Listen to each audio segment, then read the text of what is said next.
Incoming freshman students at Duke University are upset at an optional reading selection book that was included in a summer reading program. Now, the name of the book is Fun Home by a New York Times winning author by the name of Alison Bechdel, okay?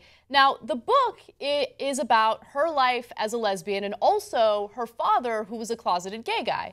And so it's a little bit of a memoir. It obviously has some gay themes in it, and it also includes some illustrations that are sexually explicit, including lesbians having oral sex and things like that. Now, Brian Grosso is one of the incoming freshmen that was upset at this selection. He has decided that he is not going to read it, and he actually went on Duke's Class of 2019 Facebook page and aired his grievances about the book. As a result, some people disagreed with him, other students agreed with him, and then this turned into a national headline. Now, the reason why this story enrages me is because Duke and most colleges are institutions of higher learning, where you're supposed to deal with people who challenge your values and your beliefs. And unfortunately, Brian Grosso seems unwilling to be challenged, although he did write a very lengthy op-ed about this in the Washington Post, and I want to give you his side of the story, and then we'll discuss. One quick thought here. So as Anna's about to read you this, understand that I think he's doing this for the shine, okay? And he actually, in a lot of ways, sounds like a Muslim fundamentalist. Okay, and in fact, he says that at one point. He says, "Oh, one of the most enthusiastic supporters I had was a Muslim who really believes you shouldn't be looking at cartoons either." I'm not sure that's really a selling point. Okay, he literally talks about cartoons that he found offensive. Gee, I wonder what that sounds like. Now, he's not taking any violent action or anything like that. I don't want you to misunderstand. But let's find out about how touchy Mr. Grasso is. Okay, he says, after researching the book's content and reading a portion of it, I choose to opt out of the assignment. My choice had nothing to do with the ideas presented. I'm not opposed to reading memoirs written by LGBTQ individuals or stories containing suicide. I'm not even opposed to reading Freud, Marx, or Darwin. Are you not merciful? Oh, okay. I know that I'll have to grapple with ideas I don't agree with, even ideas that I find immoral. I think there is an important distinction between images and written words. If the book explored the same themes without sexual images or erotic language, I would have read it. But viewing pictures of sexual acts, regardless of the genders of the people involved, conflict with the inherent sacredness of sex. My beliefs extend to pop culture and even Renaissance art depicting sex. Oh, you poor son of a bitch. Okay. All right, so let's start to break this down a little bit. So what were we negotiating here? You know what? I'll give you Freud and Darwin and Marx. Okay, I'll read those. Okay, but here are the things I will not read, and I know Renaissance art in this book and that book. I'm not negotiating with you. I'm your professor. You're my student. If you don't like it, here's what you're going to do. You're going to fail. You're going to flunk out of my class, and then you could be a wonderful Christian martyr then, or a Muslim martyr. There's going to be guys who might agree with you on that side. Oh my God! They made me look at a boob. And he failed me. Okay, then he failed you. Hey, then what I thought you were strong and brave and you're willing to do whatever it takes for your faith, right? I'm not negotiating with you about what the curriculum is. No, I can't. This story enrages me because of many different reasons. First of all, from the perspective of someone who goes through the trouble of putting a syllabus together for her class,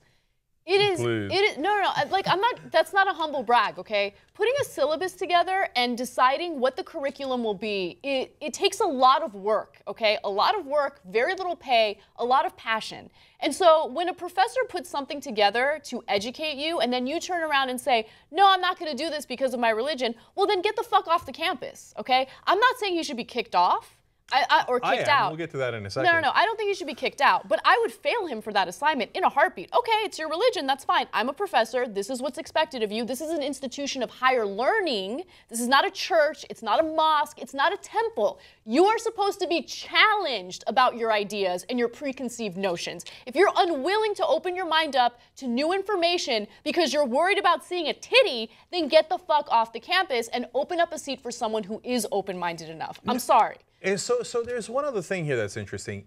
It's the sense of entitlement. Yes. He says, I'm not even opposed to reading Freud, Marx, or Darwin. Who asked you, right? And you're going to Duke, one of the best colleges in the country, and then you're going to have a conversation. You know what? Okay, fine. I'll let you teach Darwin to me. Come on, man. I mean, you obviously don't belong because you're not interested in learning. You view it as a concession to learn about some of the brilliant minds in world history. Now, look, I think Marx was totally wrong. I objected to Marx when I was in business school. It was back in 1988. I know I'm old. Okay, and they're teaching us Marx. I'm like, can we skip this crap? So I don't mind you having your opinions. I got strong opinions, right? But it wasn't like, I will now opt out of this. No, I read it. I took a test on it. I wrote a paper on it because I was a student and I was there to learn. I think the problem is when you immediately shut something out because it disagrees with your beliefs or your values, whatever it is. And look, again, that's the whole point of going to college, okay? You go into college as an idiot, and then you come out of college as an idiot, but a little smarter, right?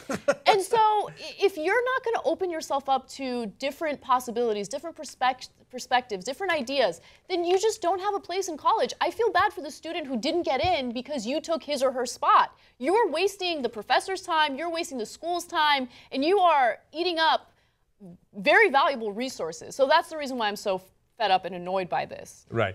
Now, I know you're exaggerating, but I don't agree. I think I went into college fairly smart and came out with at least more facts, okay, and more learning.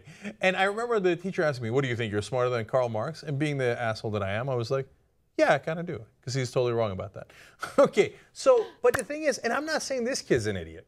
You know, he wrote a good essay here that winds up in the Washington Post. He's put some thought into it. He says he read the Bible several times, but he's grossly misled, and it's not his place to make these kinds of decisions. So, by the way, in his defense, he quotes the Bible, which, okay, that's like your opinion, man, but that has nothing, no bearing on a course material that's being taught, right? What are you going to say in math? Oh, the Thor doesn't believe in calculus. Sorry about that.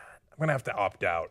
No, no, it doesn't, but him quoting the Bible doesn't do anything for me because he quotes the parts of the Bible that are convenient for him. So the part that he quotes is where you're not supposed to look at like naked people because you might get an erection. Oh my God, it's the end of the world, okay? My principles come primarily from my understanding of the Bible, which I've read multiple times, studied weekly in community for the last 7 years, and consider to be the Word of God. And then he notes the Bible verses that apply to that, right? Okay, well, what about Deuteronomy, homeboy?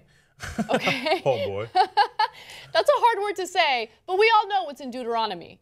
If you've read the Bible, it's basically condoning rape. So, are you okay with that?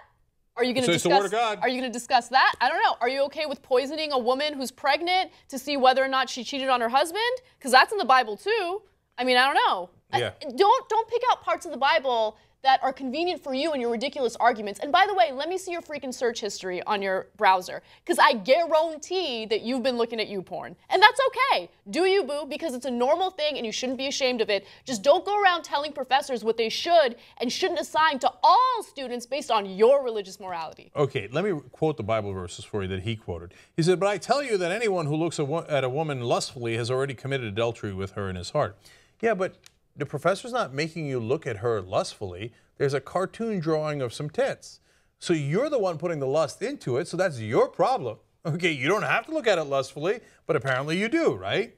And he says, if your right eye, this is again quoting the Bible, if your right eye causes you to stumble, gouge it out and throw it away. Well, all right, do you, boo. I mean, don't, for God's sake, don't do it, okay? But the picture didn't make you do that. You're the one who did that, right? It's your eye. He doesn't say, God didn't say go correct the syllabus of the professor. He says gouge out your own eye, right? Please don't do it. Please don't do it. Okay. And he says that Paul explains that he needs to flee from sexual immorality. Well, then, okay, flee from Duke if you think it's so immoral and go to divinity school and study there. There's no problem with that.